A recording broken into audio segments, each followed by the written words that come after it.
जय राधा माधव जय कुंज बिहारी जय राधा माधव जय कुंज बिहारी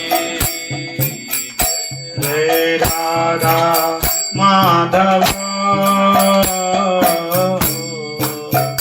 जय कुंज बिहारी जय राधा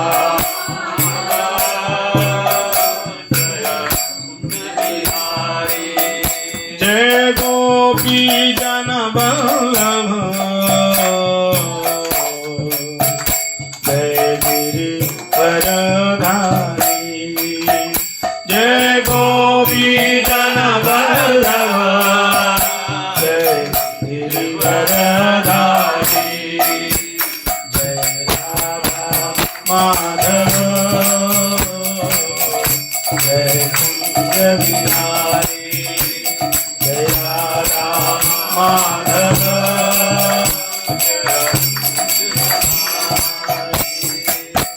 जय यशोदानंदन व्रज जन रंजन यशोदानंदन व्रज जन रंजन यशोदानंदन व्रज जन रंजन यशोदानंदन जामुना तीर बनचारी जामुना तीर बनचारी जामुना तीर बनचारी जामुना तीर बनचारी जय जय राधा माधव जय कुंज बिहारी जय राधा माधव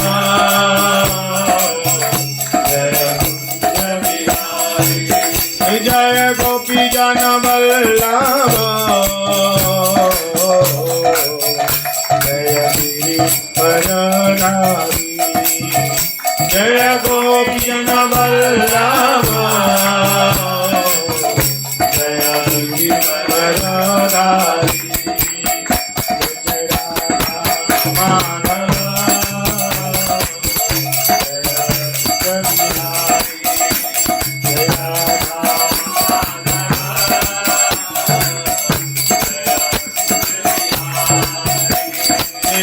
माधव जय कुंज बिहारी जय राधा माधव कुंज बिहारी बोल राधे राधे राधे बरसाने वाली राधे राधे राधे राधे बरसाने वाली राधे राधे राधे राधे श्री राधे राधे राधे राधे जय श्री राधे राधे राधे राधे श्री राधा राधा श्री राधा राधा श्री राधा राधा श्री राधा राधा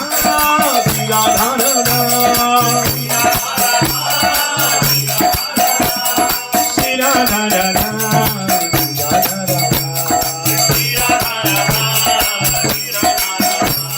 श्री राधा राधा राधा राधा राधा राधा श्री राधा राधा राधा राधा वृंदावन का कीर्तन बोले श्री राधा राधा ओ वृंदावन का कीर्तन बोले श्री राधा राधा बोलो श्री राधा राधा श्री राधा राधा श्री राधा राधा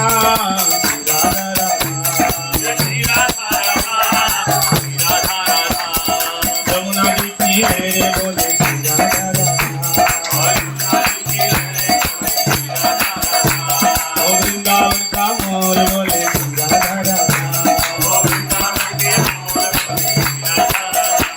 ओ श्री राधा राधा श्री राधा राधा श्री राधा राधा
गौर प्रेमानंदे हरि हरि बोल वृंदावन बिहारी लाल की सचिनंदन गौर हरि की श्यावर रामचंद्र भगवान की श्री गुरुदेव जी महाराज की श्रीला प्रभुपाद की रूपानुग गुरुवर्ग की अनंत कोटि वैष्णव वृंद की समागत गौर भक्त वृंद की निताई गौर प्रमानंदे हरि हरि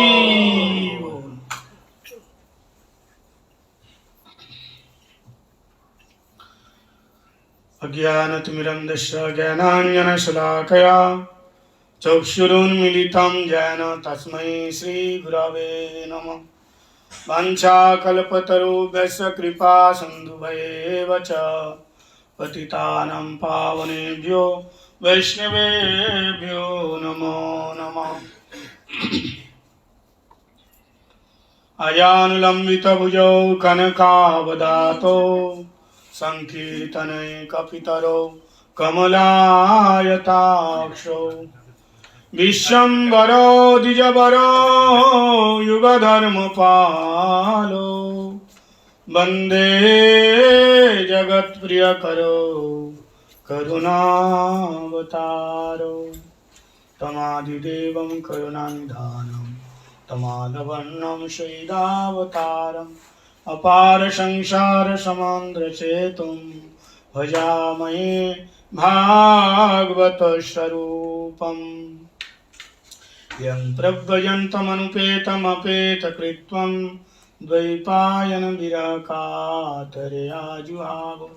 पुत्रेति तन्मयतया तरवविनेदु स्तं सर्वभूतहृदयं मुनिमानतयस्मि कृष्ण तदीयपादपङ्कजपञ्जरान्ते अद्दैवमविशतु मानसराजहंस प्राणप्रयाणसमये कपवातपीत्तैः कण्ठावरोधनविधौ स्मरणं कुतस्ते भक्ताविहीनाय पराधलक्ष्यै चित्ताशकामादितरङ्गमुद्दे कृपामयि तं शरणं प्रपन्ना वृन्दे नमोस्ते चरणारविन्दं श्रीकृष्ण चैतन्य प्रभु नित्यानन्द श्री अद्वैत गदाधर शिवासादि गौरभक्तवृन्द सभी बोले हरे कृष्णा कृष्ण कृष्ण हरे हरे हरे राम राम राम हरे हरे हरे कृष्ण कृष्ण कृष्ण हरे हरे हरे राम राम राम हरे हरे।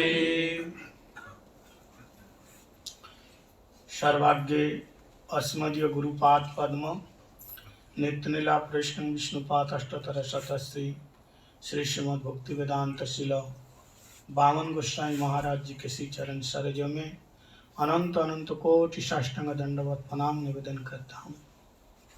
तत्पश्चात शिक्षा गुरुपाद पद्म नित्यनीला प्रश्न विष्णुपाद अष्टोत्तर शतश्री श्री श्रीमद् भक्ति वेदांत शिल नारायण गोस्वामी महाराज जी के श्री चरण कमलों में अनंत अनंत कोटि साष्टांग दंडवत प्रणाम निवेदन करता हूँ। रूपानुग गुरुवर्ग सरस्वती दंडी पादगण एवं समुपस्थित सभी भक्तजनों के चरणों में दंडवत प्रणाम निवेदन करता हूँ। आज हम लोग हमारे श्रीमान प्रवीण प्रभु के और मीना दीदी के गृह प्रांगण में साधु संघ में हरि कथा श्रवण करने का सत सौभाग्य प्राप्त हुआ है। मैं हमेशा कहा करता हूं, यही है जीवन का सबसे बड़ा लाभ। जीवन का सबसे बड़ा लाभ क्या है? साधु संग मिल जाना। ये केवल दुर्लभ नहीं है, सुदुर्लभ है। साधु संग प्राप्त हो जाना, मिल जाना, ये केवल दुर्लभ वस्तु नहीं है, सुदुर्लभ। ये कौन कह रहे हैं? ये भोले बाबा माता पार्वती जी से कह रहे हैं। सबसे दुर्लभ है मनुष्य शरीर प्राप्त करना, बड़ा दुर्लभ है। मानव शरीर नहीं मिलता है, मानव शरीर मिलना बड़ा दुर्लभ है। ये मनुष्य शरीर प्राप्त करना है। लेकिन इससे भी ज्यादा दुर्लभ क्या है? इस मानव शरीर में रह करके भगवान की कथा सुनना। किसके मुख से? साधु के मुख से। दुर्लभा मानव देह देनाम क्षण भंगुरः तत्रापि दुर्लभम मन्ये वैकुंठ प्रिय दर्शनम। यहाँ दो बात विशेष बताया गया। मानव शरीर कैसा है? दुर्लभ है। ये भागवत के श्लोक है, दुर्लभ है। निर्देय माध्यम प्रलभम सुकल्पम गुरु कर्णधारम मयानुकूलेन नवस्वतरितम न तरेत पुमान भवाब्दिम स आत्मा। ये मनुष्य शरीर पाकर के भजन नहीं किया तो कहते हो आत्मघाती है।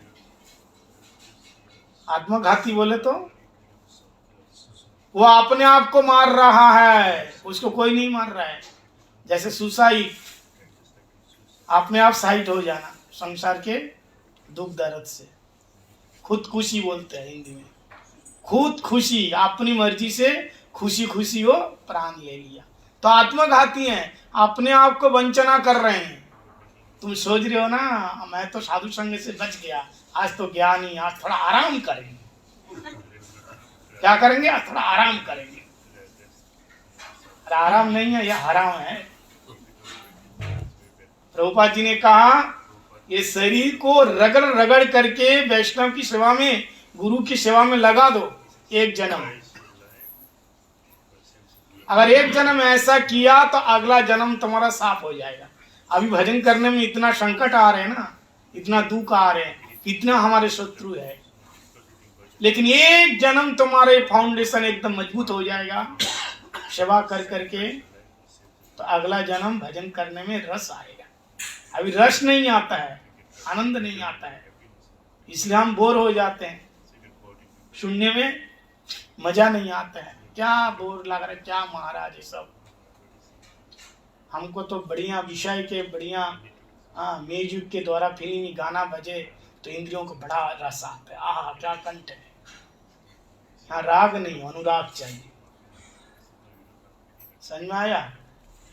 राग नहीं, अनुराग चाहिए। कीर्तन में अनुराग की आवश्यकता है, राग नहीं चाहिए। कीर्तन में क्या चाहिए? भाव चाहिए। कीर्तन में भाव चाहिए, भाव। कीर्तन में कंठ नहीं चाहिए। क्या चाहिए? बढ़िया कंठ हो तो गाए अच्छा लगे, नहीं, कंठ नहीं। कंठ से नहीं, दिल से होना चाहिए।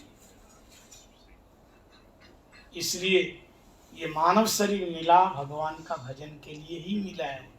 तो एक बात बताया, दुर्लभ मानव शरीर। अरे शरीर दुर्लभ तो है, लेकिन इससे भी ये शरीर क्षणभंगुर है, क्षणभंगुर है। जब तक वैराग्य नहीं आएगा भजन पुष्ट नहीं होता है। महाप्रभु गणजत वैराग्य प्रधान। महाप्रभु के जितने भक्त हैं ना, सब वैराग्यवान है। देख लीजिए उठा करके, चाहे रूप गोस्वामी पाद हो, चाहे जी गोस्वामी पाद हो, चाहे रघुनाथ दास गोस्वामी पाद हो, सारे गोस्वामी लोग वैराग्य के पति मूर्ति है, वैराग्य मूर्त है। विप्रलंबर शाम्बुते पादम पूजायते, वैराग्य के मूर्ति है सारे। वैराग्य नहीं होगा तो तुम्हारी भक्ति टिकेगा ही नहीं। दीक्षा तो ले लिया, दीक्षा ले लिया महाराज, कितने साल हो गए? बोले हम बहुत सीनियर है। बोले कितने? बोले सबसे ज्यादा, सबसे पुराना मैं हूं। उसी समय यहाँ कोई नहीं थे, मैं दीक्षा लिया। बहुत अच्छी बात है, पुराने हो, दीक्षा लिए हैं, लेकिन तुम सीनियर हो, पुराने हो, तो ये कैसे पता चलेगा तुम्हारे को विषय में कितना आसक्त है, कितना विषय को प्रति वैराग्य है, ये मायने रखता है।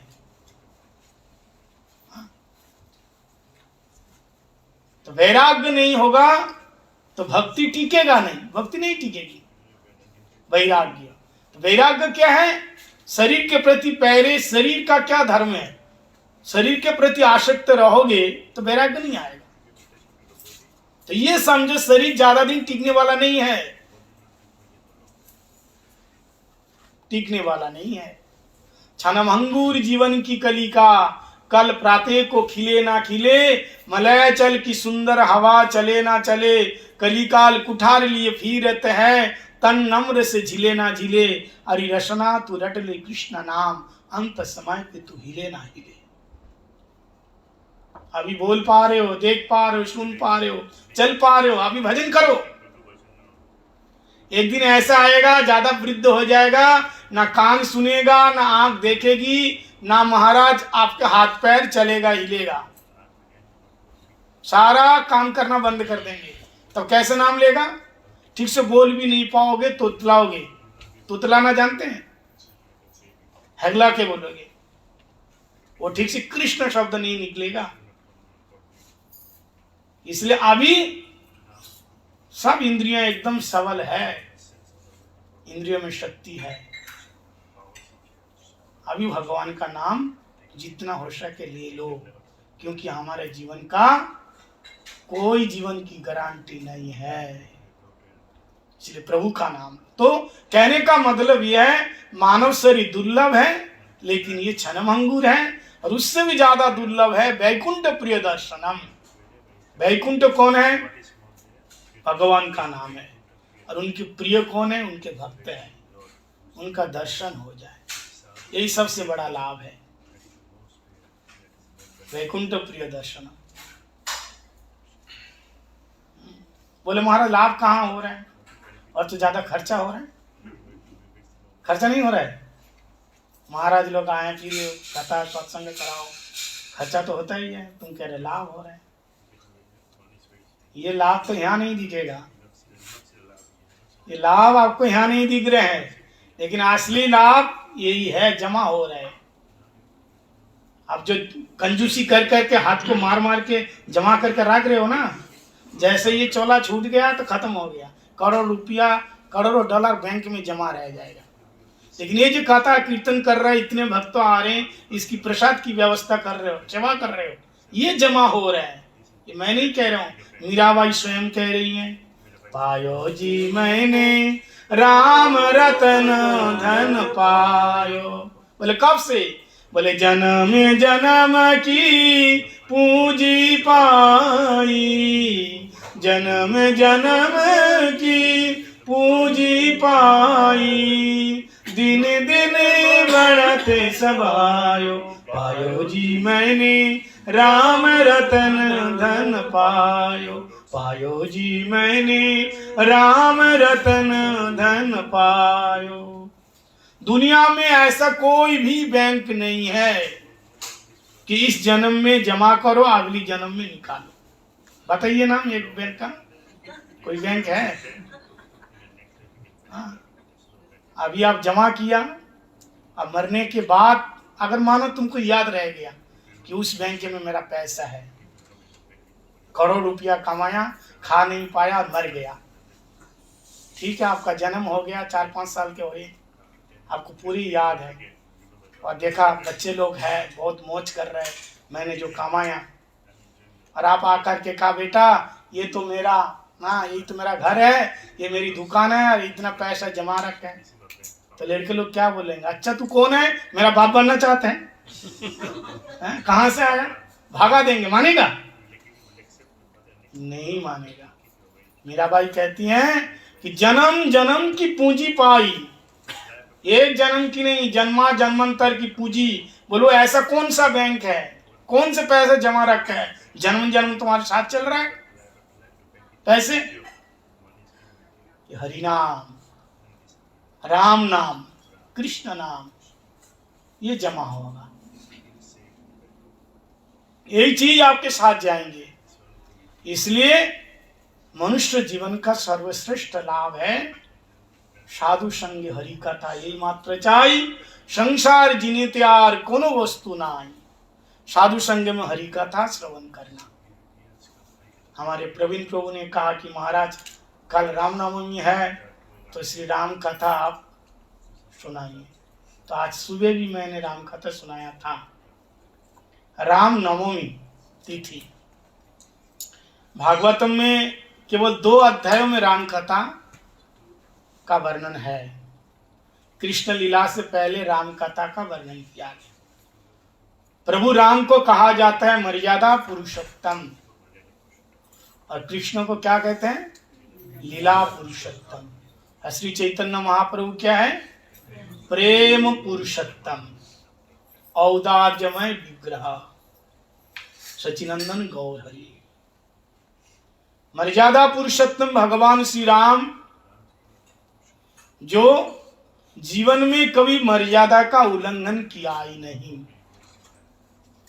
हर पग पग प्रभु राम मर्यादा का स्थापित किया है।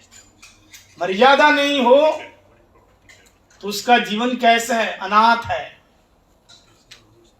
हम लोग कहते हैं अनाथ का मतलब क्या है? अच्छा, जिसके जीवन में मर्यादा, किसके जीवन में मर्यादा नहीं होता है? जो अहंकारी होता है। अहंकारी आदमी वो दूसरे को मर्यादा नहीं देता है।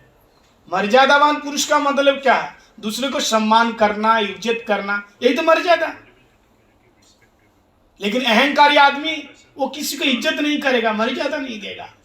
तो शास्त्र में कहा जो अहंकारी है वो है अनाथ। हम लोग जानते हैं अनाथ का मतलब जिसके माँ बाप नहीं है, वही है अनाथ। अनाथालय होते हैं ना, जिसके माँ बाप नहीं है वो अनाथ है। बोले नहीं, वो तो अनाथ है ही है, लेकिन जो अहंकारी है वो अनाथ है, उसको कोई नाथ नहीं है। ना वैष्णव अपनाएगा, ना गुरु अपनाएगा, ना ठाकुर जी अपनाएगा, क्योंकि अहंकारी है, इसलिए वो अनाथ है। अहंकारी व्यक्ति वो झुकता नहीं है। एक आदमी ने कहा किसी भक्त से, अरे तुम्हारे भगवान में कोई अक्ल नहीं है। बोलो कैसे? बोले बहुत अक्ल थोड़ा सा कम है। बोले थोड़ा सा कम है, अक्ल तो है लेकिन थोड़ा सा कम है तुम्हारे भगवान में। तो उसने कहा अच्छा ठीक है, तू तो बहुत बड़ा ज्ञानी है, लेकिन ये तो माना है कि है, थोड़ा सा कम है लेकिन तो माना है। लेकिन हम कहते हैं कि भगवान में बिल्कुल अक्ल नहीं है। भक्त कैसे? तो उसने कहा अरे तुम भक्त होकर कैसे कह रहे हो भगवान में बिल्कुल अक्ल नहीं है? मैंने तो कहा था थोड़ा सा कम अक्ल है। अरे कह रहे नहीं बिल्कुल नहीं है। भक्त कह रहे मैं तो कह रहा हूँ भगवान में बिल्कुल अक्ल है ही नहीं। बोलो कैसे? बोले तेरे जैसे इंसान को पैदा भगवान क्यों किया? तेरे जैसे अक्लहीन व्यक्ति को भगवान पैदा क्यों किया? इसलिए हम कह रहे भगवान में अक्ल नहीं है। वो दोनों मित्र थे, कह रहे चलो आज से हम लोग भगवान जो सृष्टि किया, इस सृष्टि में भगवान ने क्या क्या गलती की उसको हम लोग संशोधन करेंगे। निकले दोनों, होते हैं ना लोग, भगवान को भी बोलते हैं तुम्हारे कृष्ण बड़े पॉलिटिक्स मैन है। हाँ, ये तो कैसे महाभारत करवाए। और प्रभु राम देखो, लोग कहते मर्यादा पुरुषोत्तम। क्या मर्यादा किया? अपनी घरवाली को वन में भेज दिया, ये कोई मर्यादा है? उसी समय गर्भवती थी और उनको जंगल में भेज देना, कभी खबर भी नहीं लिया बेचारी कहाँ है, कैसे हैं, किधर रह रहे हैं, क्या खा रहे हैं, क्या पी रहे हैं, कोई मतलब ही नहीं है। ये क्या मर्यादा? सीता के साथ तो बड़ा अन्याय किया। बोलते हैं कि नहीं लोग? बोलते हैं। और आप आजकल होते तो क्या करते? ऐसा नहीं चलेगा। कोर्ट में जाके केस करेगा, महाराज अगर तुम रखना नहीं चाहते हो तो पूरी जिंदगी के लिए जो खाने पीने का जो खर्चा है ना वो उठाओ, लाओ पैसे लाओ। अगर तलाक देना चाहते हो तो पूरा हमारे दो पैसे है? तो सीता जी के साथ राम जी ने अच्छा व्यवहार नहीं किया। मेरे से कहा एक आदमी, महाराज आप बताइए आपके विचार से क्या है, अच्छा व्यवहार किया प्रभु राम ने? तो मैंने कहा तुम क्यों इतना टेंशन ले रहे हो? सीता जी को भी कंप्लेन किया कि मेरा पति ऐसा है, उनको तो कोई प्रॉब्लम नहीं हुआ। अब जिसका वो तो पति को परमेश्वर मान के पूज रही हैं और सती बन करके पतिव्रता धर्म निभा रहे हैं, और तुम लोग क्यों ऐसा जलन हो रहा है तुम्हारे अंदर? उन्होंने तो कभी किसी से नहीं कहा कि मेरे पति के अंदर ये सारे अवगुण है, नहीं तो बताया यही प्रॉब्लम है हमारा। उन्होंने कभी नहीं कहा, सीता जी कभी नहीं कहा। तो फिर तुम लोगों को क्यों ऐसा हो रहा है? एक्चुअली क्या है, पतिव्रता धर्म पालन नहीं करना है, मर्यादा नहीं देना है। राम मर्यादावान पुरुष है। राम को कहा गया मर्यादावान विग्रह। उन्होंने कभी कोई गलत काम किया नहीं और करेंगे नहीं, भगवान है। और सीता जी भी मर्यादा में है, इसलिए सीता भी जो किया है वो ठीक किया है। इसलिए वो दो आदमी कहते भगवान क्या क्या सृष्टि करने में जो क्या क्या गलती किया है ना, हम दोनों आज से उसको संशोधन करेंगे, करेक्शन वो उसको संशोधन करेंगे। दोनों क्या करते कलम और खाता लेकर के चल पड़े, सृष्टि देख रहे हैं। तो देखा एक जो बेल है ना, बेल लता है ना, बेल तरबूजा की लता को देखा, बेल को देखा, देख करके बोले देखो ये सृष्टि करने में यहाँ गलती हुई। यहाँ गलती क्या गलती? बोले देखो बेल बेचारी कितनी दुबली पादली, या फल देखो इतना बड़ा सा, ये कैसे भार उठाएगी? ये सृष्टि ठीक हुआ? देखो एक नंबर गलती, जो तरबूजा के बेल में ये फल इतना बड़ा दिया, एक नंबर की गलती। लिख लिया ठाकुर जी की सृष्टि की एक नंबर में गलती ये है, ये बेल इतनी छोटी है, पतली दुबली है, और इसमें इतना बड़ा सा फल दे दिया, ये कैसे उठाएंगे? ये गलती किया। फिर और आगे गए तो आगे देखा एक बहुत बड़ा बगीचा, उसमें आम लगे हुए हैं। आम का पेड़ कितना बड़ा होता है? आम कितना बड़ा होता है? छोटा होता है आम, अब पेड़ बहुत बड़ा होता है। पेड़ के हिसाब से आम तो छोटा है ना, आम ज्यादा से ज्यादा इतना बड़ा होगा, और कितना बड़ा होगा, अब पेड़ कितना बड़ा। तो एक मित्र कहता देखो ये दूसरी गलती है, देखो इतना मोटा पेड़, इतना बड़ा पेड़, और इतना छोटा सा आम लगा हुआ था। भगवान ने कहा अच्छा ठीक है मैं भाभी बताता हूँ। इतने में हवा का झोंका आई और एक कच्चा सा आम जोर से ऊपर से गिरा और उसके नाक पे आकर के लगा। कच्चा आम था, बहुत कड़क था, और नाक तो कितना वो नरम होते हैं। जैसे यहाँ गिरा, महाराज जोर से लागा, बेहोश हो गया। थोड़ी देर बाद में उठा तो दूसरे मित्र ने कहा भाई जोर से तो चोट नहीं लगी। बोला अरे लागी भागी तो बाद में है, पहले जो गलती है ना दोनों को काट दो, ठीक है? पहले जो दोनों गलती मैंने कहा था ना वो दोनों काट दो। बोलो कैसे? बोले एक बात समझो, अगर आम तो छोटा, इतना बड़ा पेड़ ऊंचा लगता है, अगर बेल में जितना बड़ा जो इतना बड़ा तरबूजा दिया और इस आम के पेड़ में होता, और अगर वो पेड़ में होकर के मेरे माथा पे गिरता, अभी तो बेहोश हो गया, और वो ऊपर से नीचे मेरे ऊपर गिरता तो मैं तो यहाँ तो बेहोश हो गया, अभी तो मैं शमशान में होता। तो इसलिए भगवान जो भी करते हैं वो ठीक करते हैं, भगवान में कोई गलती नहीं है। लोग उंगली उठाते हैं कि भगवान ने ऐसा क्यों किया, वैसा क्यों किया। तो कहने का मतलब ये है वैष्णव के अंगत्य में हरि कथा कीर्तन श्रवण करना चाहिए। जिसके अंदर ज्ञान नहीं है, अधूरा ज्ञान, अधूरा ज्ञान। इसलिए प्रभुपाद जी बताते हैं ज्ञानी होते हैं एक शुष्क ज्ञान वाला। शुष्क ज्ञान क्या होते हैं? ज्ञान तो है परिपूर्ण रूप से, लेकिन जीवन में आचरण नहीं है। वो केवल बोलने के लिए दूसरों को, अपने जीवन में स्वयं आचरण नहीं करेगा। तो शुष्क ज्ञान है। इस ज्ञान के द्वारा भक्ति नहीं आती है। तो प्रभु राम मर्यादा मान विग्रह, स्वयं मर्यादा पुरुषोत्तम है। राम, राम जो शब्द है, राम मतलब रमु कीड़ायाम धातु, एक रमु धातु।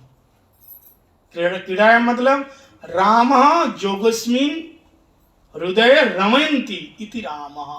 योगियों के हृदय में रमन करने वाला का नाम है राम। रमु कीड़ायाम, रमन जो करते हैं, जो आनंद का जो दान देता है, वो राम है। राम एक सिंधु सुख राशि, शी करते ते लोक सुपासी, सो सुख धाम राम अशनामा, अखिल लोक दायक विश्रामा। गुरु वैशिष्ट जी ने कहा राम एक सिंधु सुख राशि। राम कैसे हैं? उपनिषद में कहा राम रसो वैश्य ब्रह्म। अध्यात्म रामायण में राम ब्रह्म स्वरूप। राम कहते हैं प्रकृति अतीत पर ब्रह्म। अलग अलग वेदों में, उपनिषद में प्रभु राम के लिए ब्रह्म बताया गया है। राम तो राम का मतलब जो आनंद का सागर है, सिंधु है। सिंधु में क्या होता है? सागर में जल होते हैं, लेकिन यहाँ जल नहीं है, रस है। रस क्या है? आनंद रस है। रसामृत सिंधु। श्रील रूप गोस्वामी पाद लिखे है ना, ये भक्ति, बोलिए कौन से रस के सिंधु है? ये भक्ति रस के सिंधु है। इसलिए नाम पूरा क्या हुआ? भक्ति रसामृत सिंधु। अखिला, अखिल रस है, सारे रस है उसमें। अखिल रसामृत सिंधु प्रश्चिमर रुचिर रुद्र तारका पाली, कलित ललित श्याम राधा प्यान विधुर जयती। ठीक है, वो जो रस है, रस सिंधु है, उसमें क्या रस है? वो राधा प्रेम रस है। और उस राधा प्रेम रस में श्याम सुंदर गोता लगाते हैं। रसश्रावगा कुत श्याम सिंधु। एक रसश्रावगा, जहां हम लोग पानी में अवगाहन करते हैं, पानी में डुबकी लगाते हैं, लगाते हैं ना। हम लोग पानी में डुबकी क्यों लगाते हैं बताइए? आप लोग डुबकी लगाते हो? वो सिस्टम तो यहां लेंगे, डुबकी कहां लगाएगा? डूब के नहाना और ऐसे नल में नहाने में अंतर होता है। तो डुबकी अवगाहन मतलब डुबकी लगाना। तो पानी में डुबकी लगाने से शरीर का ताप दूर हो जाता है, संताप दूर हो जाते हैं।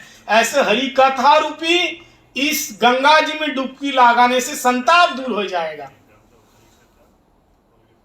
जल में डुबकी लगाओगे तो ताप दूर होगा, और हरि कथा रूपी गंगा जी में डुबकी लगाओगे संताप दूर होगा।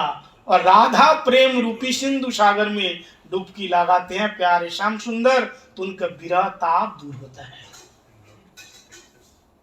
तो प्रश्चिमर रुचिर रुद्र तारका पाली, जो मूल जो राधा रानी है, लादिनी शक्ति स्वरूपा रस स्वरूप है, वो रस आस्वादन करने के लिए प्यारे श्याम सुंदर राधा सेवा रूपी सिंधु में वो निमज्जित हो जाता है। तो राम कैसे हैं? राम एक सिंधु सुख राशि। सुख कैसे है? कैसा सुख है? हम जिन लोगों के जीवन में सुख, एक ड्रॉप सुख मिलता है, एक बूंद सुख मिलता है, और उसी एक बूंद सुख पा करके हमको ऐसा लगता है भाई क्या मिल गया। और एक बूंद सुख के लिए हम संसार का इतने सारे दुख ऐसा भुला देते हैं। देखो सारा दिन काम करके आते हैं, दुकान में खड़े रह रहे करके काम करते हैं, कंपनी में जा करके काम करते हैं, कितना पसीना होता है, कितना दुख होता है, कितना दर्द होता है। आप लोगों के यहाँ तो एसी है तो पसीना नहीं आता है, लेकिन अंदर से टेंशन होते हैं, टेंशन की पसीना निकालते हैं, बड़े दुखी होते हैं। लेकिन घर में जैसे ही आए, आपके घर में छोटा सा बालक होए या आपका पोता होए या नाती या धोती जो भी होए, अगर आपको तोतली बोली से बोले पापा पापा या दादा दादा बोले तो पूरे दिन का जो परिश्रम है ना, उसके मुंह से तोतली बोली सुनने से वो सारा दूर हो जाता है। होता है कि नहीं? हो जाता है। बोले ऐसे ही राम एक सिंधु सुख राशि सी करते ते लोग सुपासी। सुख का धाम है, उसमें एक बार डुबकी लगा दिया, सुख के राशि है, समंदर है। जो कि सागर, संसार को सागर बताया। आप लोग जानते हैं ना, संसार सिंधो पतितस्य कामया नक्र मक्र आदि। संसार को सागर बताया। सिंधु का मतलब क्या है? सागर है। अच्छा, आप लोगों ने कभी सोचा संसार को सिंधु क्यों बताया? बताइए। ये संसार, इसको सागर बताया। क्यों सागर बताया? बोले संसार को सागर इसलिए बताया, किस लिए? बोलते हैं सागर के एक तट पे हम खड़े हैं। खड़े हैं कि नहीं? ध्यान से सुनो। सागर का कितने तट होते हैं? कितने किनारे होते हैं? जोर से बोलिए। 2 किनारे होते हैं। तो एक किनारे हम खड़े हैं, उसका दूसरा किनारा है कि नहीं? लेकिन वो दिखता है। आप एक किनारे खड़े हो तो उसका दूसरा किनारा तो होगा, लेकिन ये किनारे से वो किनारा नहीं दिखता है।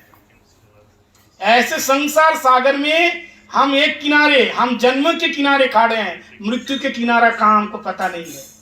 सबको पता है कब जन्म हुआ, लेकिन आज तक किसी को पता नहीं चला हमारे मृत्यु कब हुई। पता चला हमारा दादा परदादा चले गए, उसको पता नहीं चला हमारा मरने का डेट क्या है। वो तो मरने के बाद बच्चों को पता चला कि मेरे पिताजी इतने तारीख को चले गए, लेकिन उनको पता चला। अच्छा, आपको हमको किसी को पता है? बोलो जोर से, हाँ या ना। हमें तो ऐसा लगता है आप लोगों को पता है। तो जोर से बोलिए ना। क्या नहीं है? नहीं है, नहीं है, पता नहीं है, बताइए।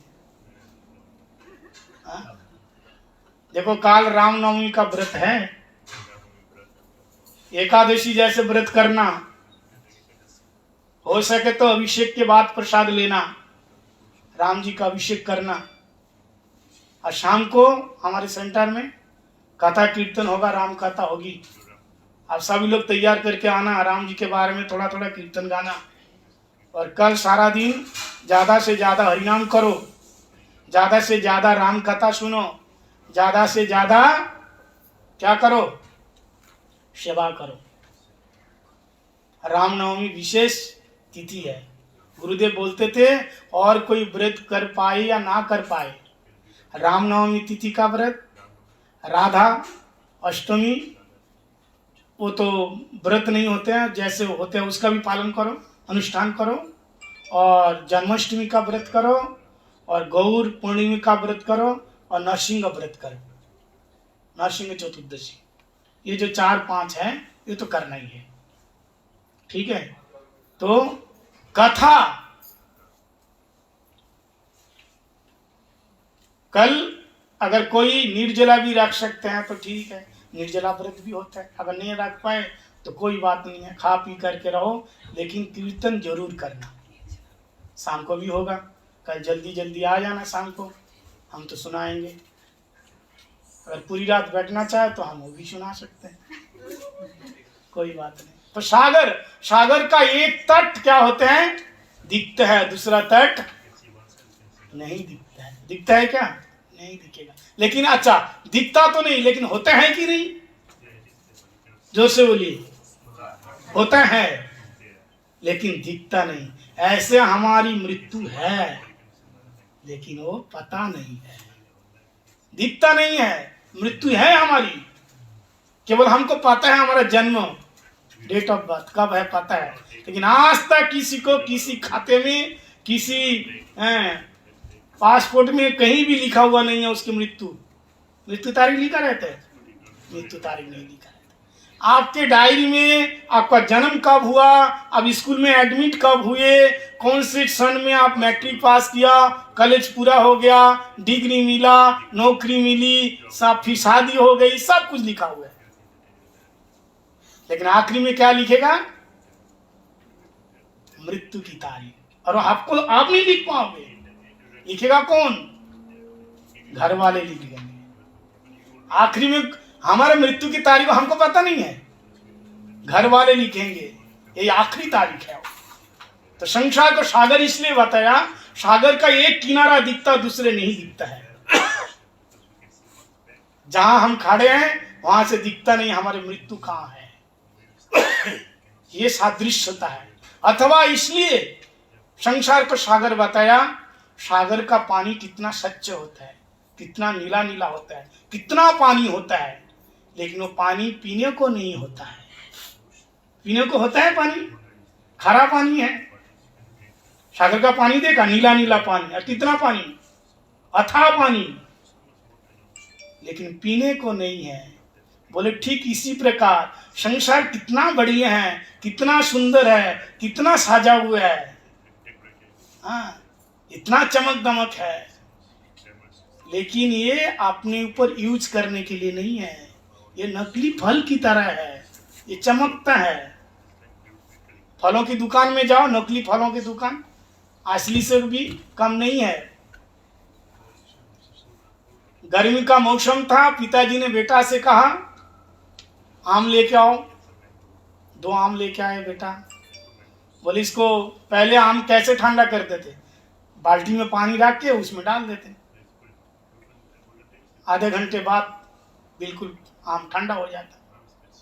पिताजी ने कहा हाँ बेटा जाओ, फल को अमनिया करके भोग लगाओ। पानी में भिगो के रखा बाल्टी में। बेटा गया, जा करके बेटा ही फल लाया, जा करके जैसे बाल्टी में हाथ किया तो मिट्टी मिट्टी हाथ में आया। बोले पिताजी, बोले क्या हुआ? बोले ये तो आम कहाँ चला गया? मिट्टी। अरे कौन सी दुकान चलाया, चल लेके गया। दुकानदार से कहा पापा जी ने, क्यों रे, पैसा तो पूरा लिया, मेरे बेटे को तुमने ठग लिया, ठगाया तुमने, आम कहाँ चला गया?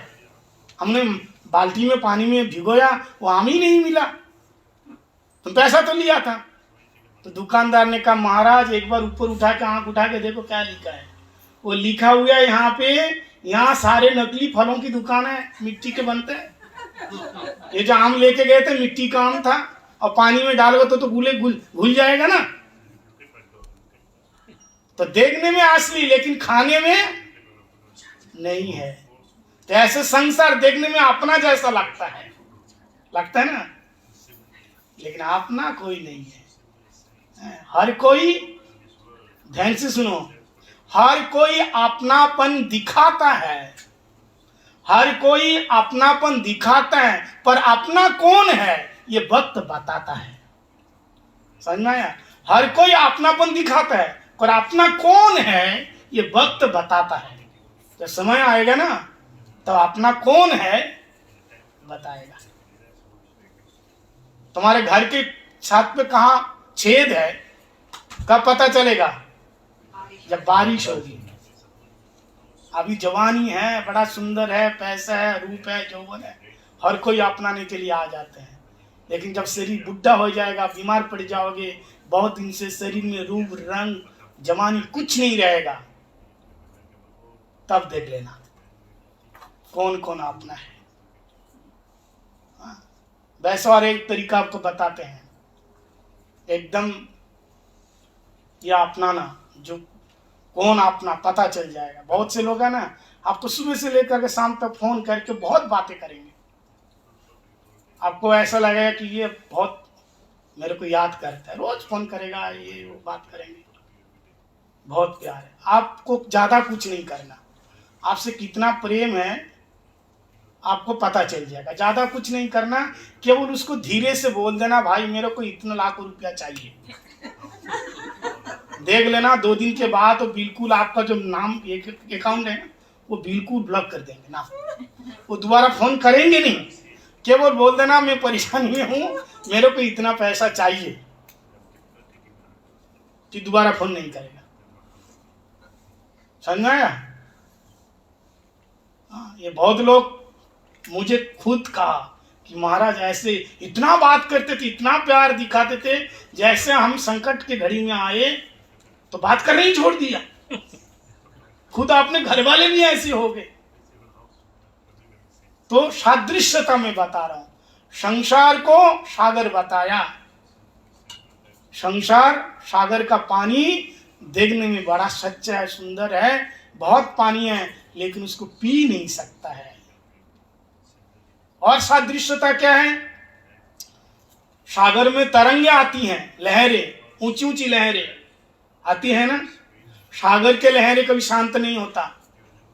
पुरी में कौन कौन गए? पुरी में गए कौन कौन? देखा आप लोगों ने? 24 घंटे वो तरंगे आ रही है, और कब से? अनादिकाल से इतनी दूर से लहरें तट पे आ रही, कभी शांत नहीं होता। बोले ठीक इसी प्रकार संसार सागर में तुम रहोगे तो तुम्हारे तरंगे कभी शांत नहीं होगा। जब से पैदा हुआ मरने का आखिरी श्वास तक ये हमारा चिंतन, टेंशन चलता रहेगा। कभी शरीर से के लिए परेशान, कभी पैसा के लिए परेशान, कभी हमारे संबंधित रिश्तेदार के लिए हम परेशान। ये अशांत होता रहेगा व्यक्ति।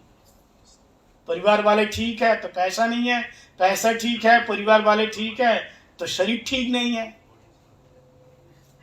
कुछ ना कुछ कमी तो रहेगी, इसलिए हम अशांत हैं। जैसे समुद्र के तरंगे कभी शांत नहीं होते, वो चलता रहते हैं, ऐसे हमारे मन के तरंगे कभी शांत नहीं होगा।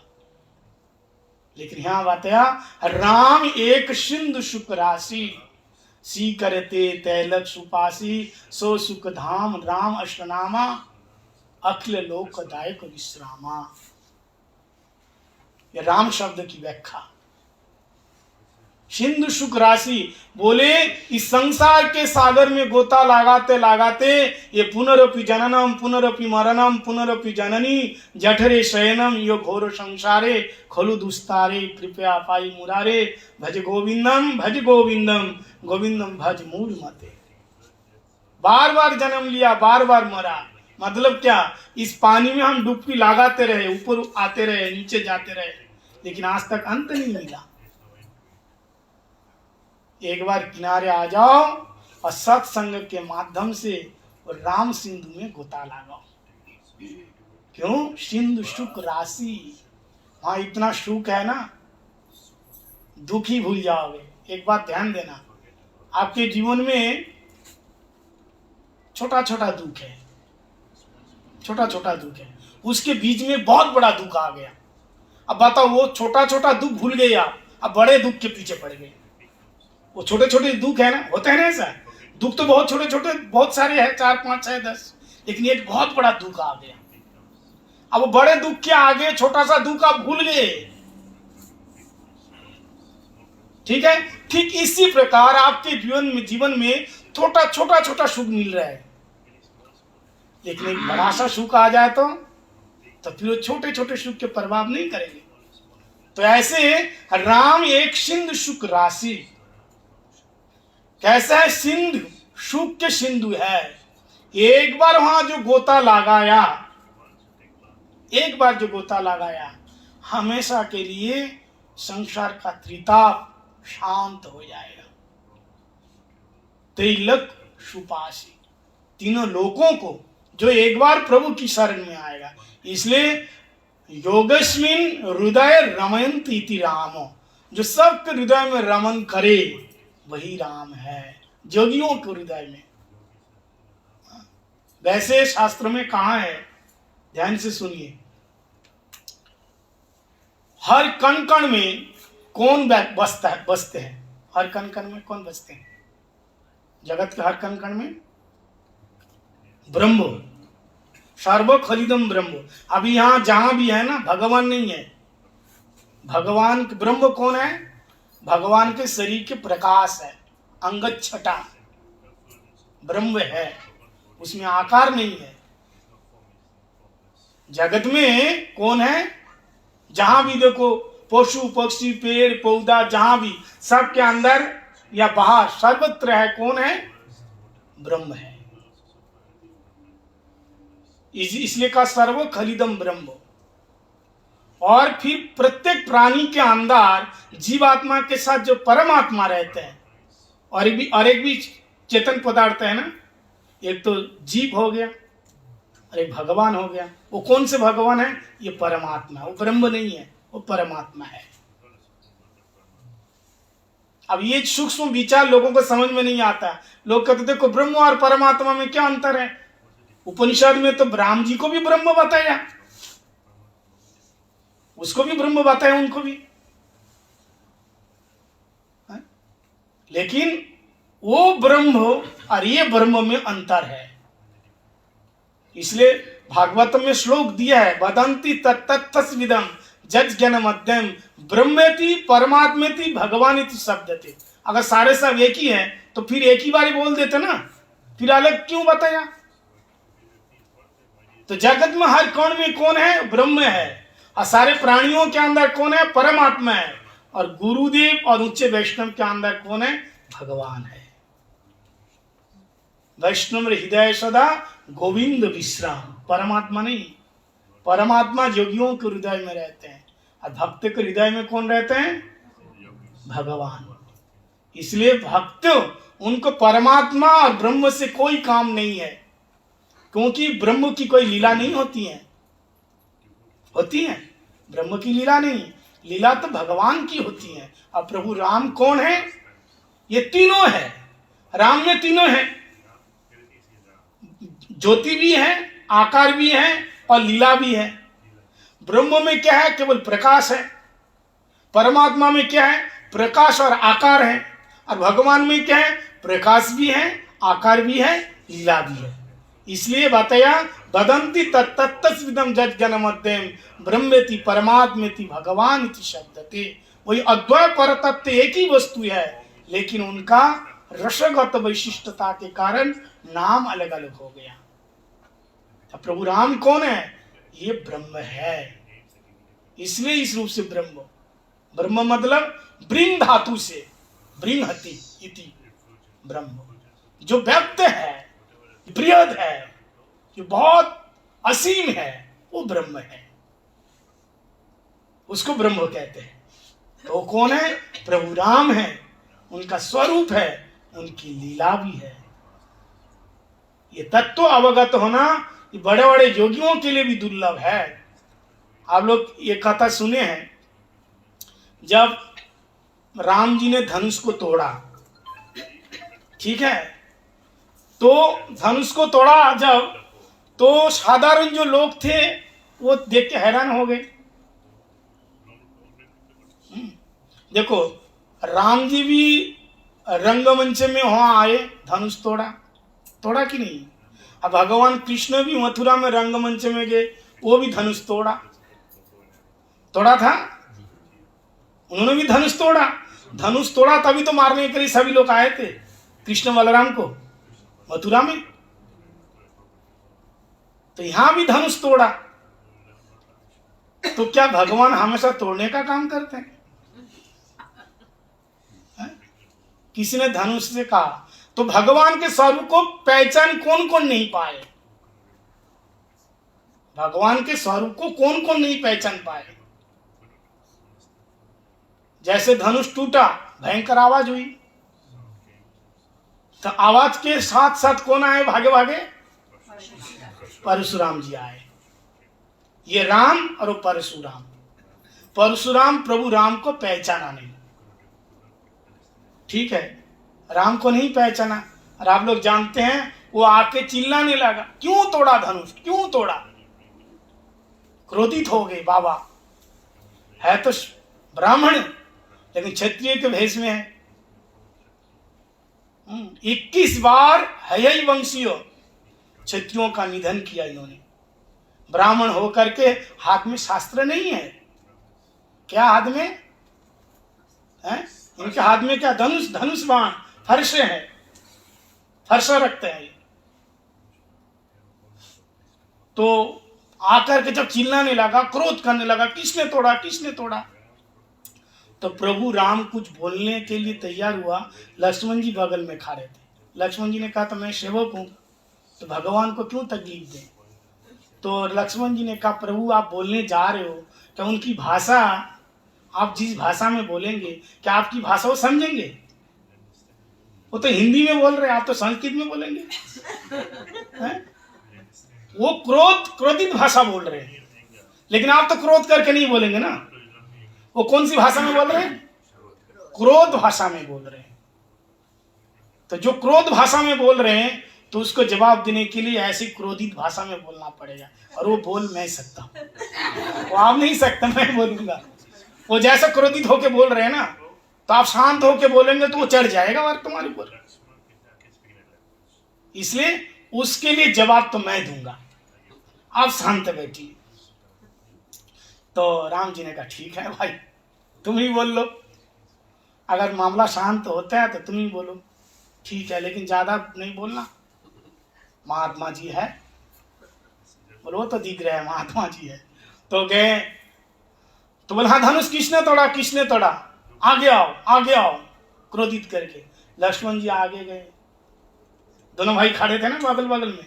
लक्ष्मण जी 2 कदम आगे गए। अच्छा, तूने तोड़ा, इतना छोटा सा बालक, तुमने तोड़ा? तो लक्ष्मण जी ने कहा, एक बात बताइए, धनुष आपका है? एक ही प्रश्न किया, धनुष आपका है? बोले नहीं। तो फिर काय को चिल्ला रहे हो? धनुष जब आपका ही नहीं है तो काय को चिल्ला रहे हैं? बोले नहीं। तो ये धनुष किसी ने आपको दिया रक्षा करने के लिए? बोले वो भी नहीं। तो फिर काय चिल्ला रहे हो? ना धनुष आपका है, ना आपकी रक्षा के लिए दिया है, तो फिर क्यों चिल्ला रहे हो? परशुराम जी एक क्षण के लिए स्तब्ध हो गए। बोले बात तो सही कह रहे हैं, तो धनुष मेरा ही नहीं है, मेरे को दिया ही नहीं, तो बेमतलब मैं काय को चिल्ला रहा हूँ? हाँ, क्यों चिल्ला रहा हूँ मैं? आखिर मैं क्यों चिल्ला रहा हूँ? क्या हुआ मेरे को? लेकिन क्यों चिल्ला रहे, क्या कारण है, बता सकते हैं? धनुष तो इनका तो नहीं है, शिव जी का धनुष है, और दिया जनक महाराज जी को दिया, वहीं रक्षा के लिए वहीं था, तो इनको तो कोई मतलब ही नहीं है, तो फिर क्यों चिल्ला रहे हैं? इसका क्या कारण है? आखिर ये क्यों आए? और बाकी सारे महात्मा तो थे, ये परशुराम क्यों चिल्ला रहे हैं? क्या कारण है चिल्लाने का? किसने तोड़ा, किसने तोड़ा, बताओ? शिव जी ने परशुराम जी को दिया। हाँ, शिव जी ने परशुराम जी को दिया, फिर परशुराम जनक महाराज जी को दिया। इसलिए मूल कारण ये है, ये धनुष जो है, धनुष का सौभाग्य परशुराम ने देखा। ऊपर से बाबा तो क्रोध दिखा रहे हैं, लेकिन अंदर से इसका भाव और कुछ है। धनुष का सौभाग्य क्या था? किसी ने धनुष से कहा, धनुष हाल में तेरे को टूटना ही पड़ता है। अब देखो तुम टूट गए, तो धनुष ने कहा, अरे टूट गया तो क्या हुआ, मेरे टूटने से दोनों तो जुड़ गए। अगर मैं नहीं टूटता, अकड़ के रहता, तो राम और सीता दोनों का मिलन नहीं होता। मेरे टूटने से मिलन हुआ, तो मेरा टूटना सार्थक हो गया। एक तो ये सौभाग्य किसने देखा? परशुराम ने देखा, ये क्या सौभाग्य है। और दूसरा, धनुष ने कहा, देखो मेरे को जब तोड़ा है ना, तो प्रभु जी ऐसा नहीं तोड़ा। कैसे तोड़ा? वो खींच करके मेरे को अपने छाती से लगाया। जैसे धनुष को वो लगाते हैं, रस्सा लगाते हैं, तो ऐसे खींच के जब खींचते हैं तो क्या होता है, धनुष का जो रस्सा है ठाकुर जी के छाती पे आके लगते हैं। बोले जब इन्होंने तोड़ा है तो क्या हुआ, मेरे ठाकुर जी अपने छाती से लगाया, और एक तरफ मैं ठाकुर जी के चरणों में था, और एक तरफ मैं छाती से, और दूसरे तरफ ठाकुर जी के मुख कमल देखा। तो मेरा कितना सौभाग्य है, भगवान ने मेरे को इतना हाँ, इतनी बड़ी कृपा करी, अगर मैं टूटा नहीं होता तो मेरा जीवन तो बेकार हो जाता। एक ना एक दिन तो टूट ही जाते। ये तो यही सौभाग्य। ये देखा, किसने देखा? परशुराम ने देखा। उनके अंदर जलन हुआ कि बोले भाई ये धनुष को इतना बड़ा सौभाग्य मिला। एक कारण ये है, और दूसरा कारण परशुराम जी का अहंकार था। क्या क्या अहंकार था? कि क्षत्रियों को मैंने निधन किया और ये भी एक क्षत्रिय है, आखिर इससे धनुष टूटा कैसे? ये बड़ा काम तो मेरे से होता है। ये धनुष को कोई हिला नहीं पाता है, लेकिन धनुष को कैसे इनसे टूटा है? तो परशुराम जी कह रहे हैं तुम जानते हो ये धनुष साधारण नहीं है, ये धनुष साधारण नहीं था, साधारण धनुष नहीं था, ऐसे कैसे तोड़ दिया? तो लक्ष्मण जी ने कहा अरे बचपन में हम तो बहुत सारे धनुआ बनाया, तुमने तो नहीं चिल्लाया, तब तो नहीं आए। बोले धनुष साधारण नहीं था। बोले अच्छा भाई एक बात बताओ, धनुष जब साधारण नहीं था तो तोड़ने वाला भी तो साधारण नहीं होगा?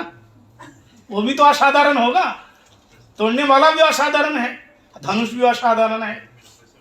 तुम बीच में काय को बोल के साधारण बन रहे, इसलिए तुम चुप रहो। अब ये देखा, ये छोटा सा बालक बहुत फटफट करके बोलता रहता है, यार मेरे को कुछ समझता ही नहीं है। लोग मेरे को देख के इतना डरते हैं और इनको डर ही नहीं है, बिल्कुल कुछ डर नहीं है। वो कहता, परशुराम जी कहते तू जानता है मेरे को? बोले महाराज आपको कौन नहीं जानता है, पूरी दुनिया जानते हैं। बोले क्या जानते हैं? हाँ वही सभी लोग जानते हैं ना, हमने भी न्यूज में पढ़ा है आपका नाम। अब आपने माता जी को मारा था ना? हाँ पता चला, आप रेणुका सूत है, अपनी माता जी को आपने जान से मारा। कौन नहीं जानता आपको? माँ का हत्यारा हो तुम, सबके बीच में बता दिया। आपको कौन नहीं जानता? आप तो ब्राह्मण हो लेकिन क्षत्रिय के रूप में घूम रहे हो, आपको कौन नहीं जानता? और ब्राह्मण को तो क्रोध नहीं होना चाहिए, लेकिन हमेशा तो आपके नाक पर क्रोध बैठा रहता है। अब महाराज जब इतना बोला, अब तो उसका क्रोध और बढ़ गया। अब इनको छोड़ेंगे नहीं। इतने में जैसे मारने के लिए तैयार हुए, इतने में प्रभु राम सामने आ गए। राम मर्यादावान। राम जी ने देखा लक्ष्मण बहुत हो गया, ये संत है, महात्मा है, ज्यादा क्रोधित नहीं करना चाहिए। आ गए और हाथ जोड़ करके कहा कि ये सेवक से ये गलती हुई है, आप मुझे जो भी दंड देना चाहते हैं दंड दे सकते हैं। लेकिन प्रभु का इतना सुंदर स्वरूप है। ये तो परशुराम है और ये राम है। परशुराम कौन है? भगवान का आवेश अवतार। और प्रभु राम ये लीला अवतार के। तो प्रभु राम कहाँ? प्रभु राम और ये कहाँ? परशुराम। लेकिन लीला के लिए जैसे उन्होंने उनको मारने के लिए फरसे को उठाया तो उनका हाथ यूं कि त्यों रह गया। समझ गए, पूरी शक्ति छीन लिया प्रभु राम ने। समझ गए कि ये मेरे प्रभु है। तो प्रकाशित कब हुए? राम का स्वरूप प्रकाश कब हुए? वैसे भगवान का आवेश अवतार है तो क्या ये नहीं जानते थे? बोलिए, नहीं जानते थे। इसलिए तो शास्त्रों में कहा जन्मादश्य यतन्वयादि तरह चारते विज्ञ स्वराट। इस श्लोक में चारते विज्ञ स्वराट तेने ब्रह्मा ज आदि कवये मुह्यन्ति जत सूरया। सूरयः देवाः अपि मुह्यन्ति। टीका में कहा बड़े बड़े देवता लोग भी कृष्ण की लीला देख करके मोहित हो जाते हैं। बलदेवापि मुह्यन्ति। बलदेव प्रभु भी कृष्ण लीला को समझ नहीं पाए। बलदेव कौन है? कृष्ण का दूसरा स्वरूप है। गाय बछड़ा जब चुराए थे ब्रह्मा जी ने, स्वयं भगवान गाय बछड़े बन गए। बलराम जी के 1 साल तक पता ही नहीं चला। बलदेवापि मुह्यन्ति। भगवान अगर चाहे ना तो सबको नाचा दे। भोले बाबा को नाचा दिया था। भोले बाबा ने कहा, पीछे पड़ गए, प्रभु हमारा तो स्टैंप पर लिखा पड़ी है, अब जो भी अवतार धारण करते हैं हमको दर्शन करना होता है, लेकिन मोहिनी रूप आप बनाया, मेरे को नहीं बुलाए, देखना चाहते हैं। तो ठाकुर जी ने कहा, बाबा जी आप काय को मोहिनी के पीछे पड़ते हो, ये 2 माला सटका रहे हो ना, ये भी नहीं सटका पाओगे। आप मोहिनी रूप दस, आप तो बाबा है वैराग्यवान है, शमशान में रहते हैं परिवार छोड़ के, क्योंकि शिव जी का स्वरूप कैसा है, वैराग्य स्वरूप है ना, वैराग्य स्वरूप नहीं है। आजकल लोग देखो हर कोई शिव जी के भक्त मानता है, लेकिन शिव जी के एक भी गुण नहीं है। लेकिन कृष्ण जते गुण कृष्ण भक्त संचारिला, ऐसा लिखा है ना। जो कृष्ण भक्त जब बनता है ना, तो कृष्ण के सारे गुण कृष्ण भक्तों के अंदर आ जाता है। हाँ, शिव जी महाराज वो तो भांग धतूरा लेते हैं, चिलम पीते हैं, लेकिन कई शास्त्र में लिखा नहीं है वो तो हम खाएंगे पिएंगे। हाँ, तो शिव जी जहर पिया, थोड़ा पी के दिखाओ, ये नहीं कर सकते। शिव जी तो शमशान में रहते हैं, शमशान में रहते हैं, चर्मों पहनते हैं, मृग चर्मों पहनते हैं, बागछला पहनते हैं, तो ये सब तो हम कुछ भी नहीं कर सकते, ये सब कुछ नहीं होगा। लेकिन कितना वैराग्यवान है, सब कुछ होते हुए भी आपको उनकी भक्ति कर, आपको कुटिया में रखेंगे, महल में, और स्वयं कहाँ रहते हैं। ऐसे वैष्णव नाम जता शंभु नहीं बन गया, ऐसा महादेव नहीं बना। स्वयं कहाँ रहते हैं? स्वयं रहते हैं अमरनाथ में, केदारनाथ में, बर्फीली जगह में, कोई नहीं रहता वहां। और एक बात ध्यान दो, हम बढ़िया बढ़िया चीजों का स्वाद लेते हैं कि नहीं? हर कोई चाहते हैं बढ़िया से बढ़िया रेस्टोरेंट में जाएंगे, बढ़िया बढ़िया से खाना खाएंगे। लेकिन शंकर जी क्या पिया? जहर पिए, अमृत पीने का लालच नहीं रखा। रखा क्या? जिस दिन से शंकर जी अमृत पिया, उस दिन से उनका नाम पड़ गया महादेव। पहले क्या नाम था? केवल देव। जो अमृत पिया है वो देव है, और जो दुनिया को बचाने के लिए जहर पी सकता है वो देवादेव, महादेव। ऐसे महादेव नहीं है। आप बढ़िया खाओ पियो तो साधारण इंसान है, और संसार के हर व्यक्ति का दुख दर्द आप सहन करो तो आप साधारण इंसान नहीं रहोगे। तो जो अमृत पिए वो केवल देव, और जो जहर पिए वो क्या है? वो महादेव। और एक बात बताऊं, जो अमृत पिए वो देव, जो जहर पिए वो महादेव, और जो जहर पी करके भी अमृत जैसे मुंह बनावे वो है पति देव। वो कौन है? पति देव है। देखो कितना दुखी है बेचारा, लेकिन जो से खिलखिला के हंस भी नहीं सकता। पत्नी के आगे खिलखिला के हंस भी नहीं सकता। फिर कहेंगे अच्छा खूब हंस रहा था वहां, हमारा सामने तो मुंह सूजा पड़ा रहता है। कहेंगे ना इतना कहां से फुलझड़ी उड़ रहे तेरे मुंह पे, तो इतना हंसता है। हमेशा। और एक बात आपको बताऊं भाई लोगों को, अगर संसार में शांति चाहते हैं तो अपने अपने पत्नी के आगे झुक के रहो। वो झुक के रहो, क्यों? खराब क्या है भाई? अगर इसमें संसार शांति रहते हैं अच्छी बात है। अच्छा, ये गांव का लड़का वो अपनी उम्र से बड़ी लड़की से शादी किया। साधारणतः हमारे भारत की संस्कृति क्या है? लड़का ज्यादा उम्र के हो, लड़की कम उम्र के, यही है ना। यहाँ तो पता नहीं है कैसे है। तो लेकिन उसने क्या किया, अपनी उम्र से 5 साल 10 साल की बड़ी लड़की से शादी किया। अब गांव वाला चिढ़ाने लग गए, तो 20 साल की तेरी पत्नी 30 साल की है, 25 साल की, ये कैसे? ऐसा शादी क्यों किया? तो लड़का ने क्या कहा मालूम है? बहुत अच्छी बात कहा। लड़का ने कहा अरे बहुत अच्छा किया मैंने।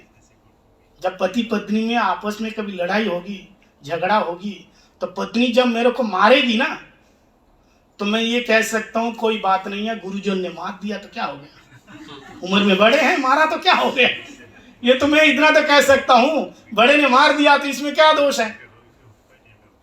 समझ आया? इसलिए अगर आपको चुप रहने से घर में शांति का वातावरण बना रहता है तो आप वहां शांत रहिए, ज्यादा बोलिए मत, शांत रहो। हाँ तुम बने रहो, उनको बने रहने दीजिए, शांत रहो।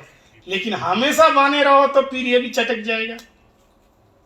इसलिए दोनों को ताल मिला करके रहना है, तब संसार की गाड़ी ठीक से चलेगी। आपस में लड़ाई हो गई, अब पत्नी तो चली गई, माँ की चली गई। अब ये सुबह सुबह फोन करे, चाय कौन बना देगी, तो चली गई। सुबह देखा, अरे चली गई। फोन किया, हाँ कब आओगी? फोन बिल्कुल नहीं करना, मैं नहीं आऊंगी, बिल्कुल मत फोन किया कर। तो चलो जैसे तैसे चाय बना लिया, बेचारा चाय बना के पी लिया। अब नाश्ता के लिए टाइम आया, तो नाश्ता भी तो बनाना पड़ेगा। फिर फोन किया, अच्छा कब आ रही हैं? बोले बोला ना फोन नहीं करना, तुम मुझे आना नहीं है, फोन मत करो। अच्छा जैसे तैसे नाश्ता बना लिया, अब दोपहर का खाना फिर बनाना पड़ेगा। तो फिर उसको फोन किया पत्नी को, बताओ कब आ रही हैं? अरे भाई मैं तो बोला मुझे नहीं आना, नहीं आना, नहीं आना, फोन बिल्कुल मत किया करो। जैसे तैसे दोपहर का खाना बना लिया। फिर हो गया शाम का समय, फिर तो खाना के लिए बनाना पड़ेगा। फिर याद आई, फिर फोन किया, बताओ तुम कब आ रही हो? बोले तुमको कितना बार बोला तुम फोन नहीं करो, मुझे नहीं आना, नहीं आना, नहीं आना। अच्छा एक बात बताओ, तुम बार बार क्यों फोन करते हो? मैंने बोला था ना नहीं आना, नहीं आना, नहीं आना, सुनाई नहीं देता?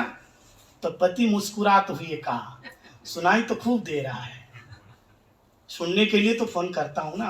तू जब बोलती है ना नहीं आना, नहीं आना, तो मेरे को बहुत अच्छा लगता है। ये नहीं आना ये शब्द सुनने के लिए बार बार मैं फोन करता हूँ। मैं सोचता हूँ तू सही में नहीं आएगी ना, दोबारा नहीं आना एक बार सही में। तो ये लड़ाई झगड़ा नहीं, लड़ाई झगड़ा नहीं चाहिए, ये शांति बना के रहे। तो भोले बाबा ऐसे नहीं, सारे संसार का जहर उन्होंने पी रखा है। कभी बना देवादिदेव महादेव और वैष्णव नाम जथा शंभु। पंचमुख राम नाम गांति पुरारी, पांचों मुखों से ये राम नाम गाते हैं। ठीक है, तो इसी प्रकार से प्रभु राम शब्द की व्याख्या मैंने किया है थोड़ा सा। तो जो सबको हृदय में रमन करे वो राम है, सबको जो आनंद देवे वो राम है। तो राम के स्वरूप का प्रकाश तब होगा, कब प्रकाश होगा? जब हरि गुरु वैष्णव की कृपा होगी, नहीं तो उनको पहचानना इतना आसान नहीं है। राम भगवान की लीला हर कोई नहीं पहचान सकते। जैसा भी बात है, शंकर जी मोहिनी रूप देखने के लिए चाहा, उनको माना किया, और जब मोहिनी रूप दिखाया क्या हुआ? बाबा तो पिघल गए। भगवान चाहे तो सबको नमूना दिखा सकते हैं, भगवान की माया है, भगवान की माया। इसलिए भगवान कहते हैं मेरी माया, ये मेरी शक्ति है, दैवी हिशाम गुणमयी मम माया दूरत्तया माम एव जो प्रपद्यन्ते। प्रपद्य मतलब क्या? जो मेरी शरण में आ जाता है। वैसे माया को जीतना इतना आसान नहीं है, कितने रूप से माया आती है हमें पता नहीं चलता। केवल माया को वही जीत सकते हैं जो मेरी शरण में आता है। माया कौन है? आद्या शक्ति कौन है? राधा जी है। राधा जी से योग माया, और योग माया की छाया है महामाया। तो राधा जी कौन है? आश्रय तत्व है, गुरु है, जैसे कल हमने बताया था। और उन राधा के आश्रय तत्व, गुरु तत्व के रूप में हमारे गुरु वर्ग हैं, हमारे वैष्णव लोग हैं। उन्हीं के ही अनुगत्य करोगे तो माया अपने आप दूर हो जाएगी। तो प्रभु राम का स्वरूप का प्रकाश तब होगा। ठीक है, तो कल हम लोग रामनवमी बड़े धूमधाम से मनाएंगे, और सभी लोग व्रत रखना, एकादशी जैसे फलाहार का ये व्यवस्था रहेगी। और सभी लोग राम कथा, राम कीर्तन करेंगे। सेंटर में हमारे वहाँ प्रोग्राम होगा, सभी लोग आएंगे।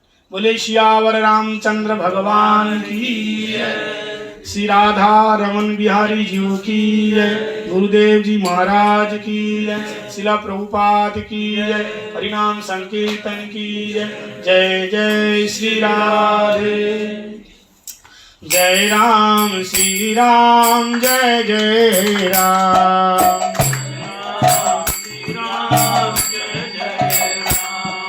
जय राम श्री राम जय जय राम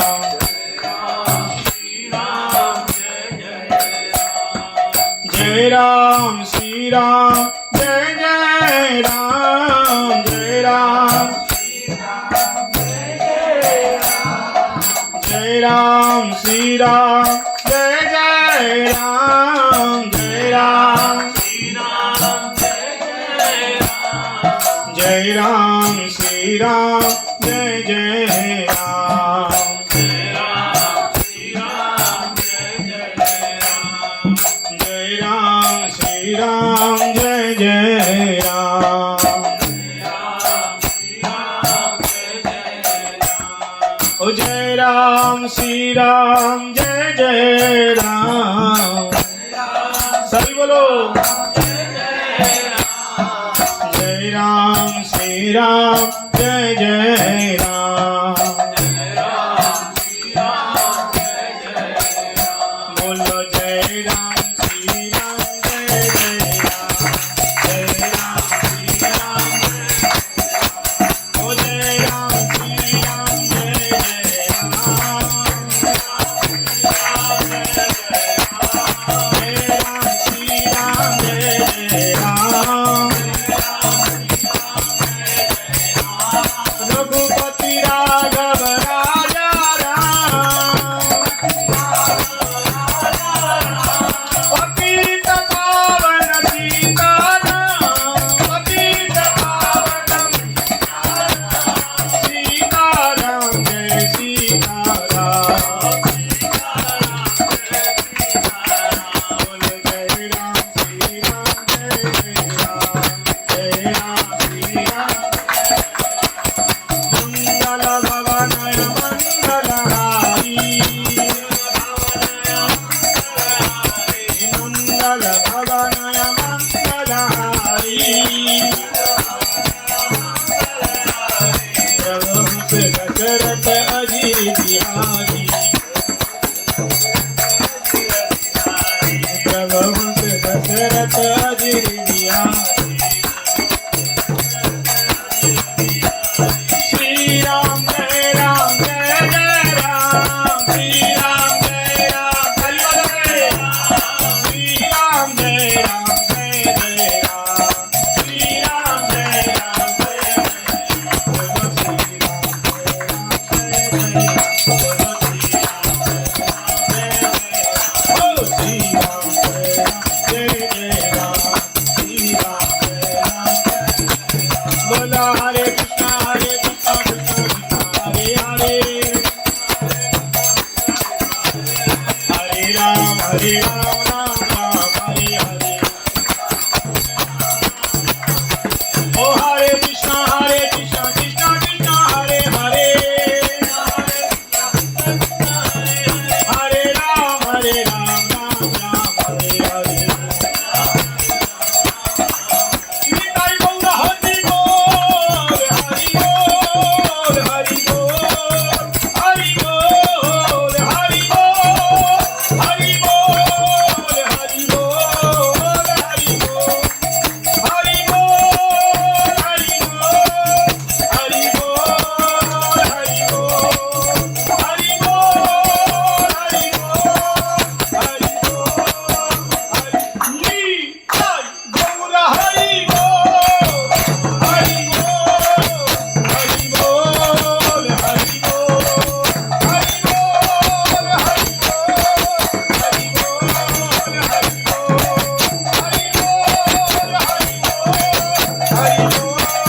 हरि बोल बोले श्यावर रामचंद्र भगवान की जय सचिनंदन गौरहरि की जय श्री राधा रानी सरकार की जय श्री गुरु महाराज की जय श्री प्रभुपाद की जय अनंत कोटि वैष्णव वृंद की जय हरिनाम संकीर्तन की जय समागत गौर भक्त वृंद की जय वृंदावन धाम की जय नवद्वीप धाम की जय मायापुर धाम की जय नीलाचल धाम की जय गौर प्रेमानंदे हरि हरि बोल हरे कृष्ण।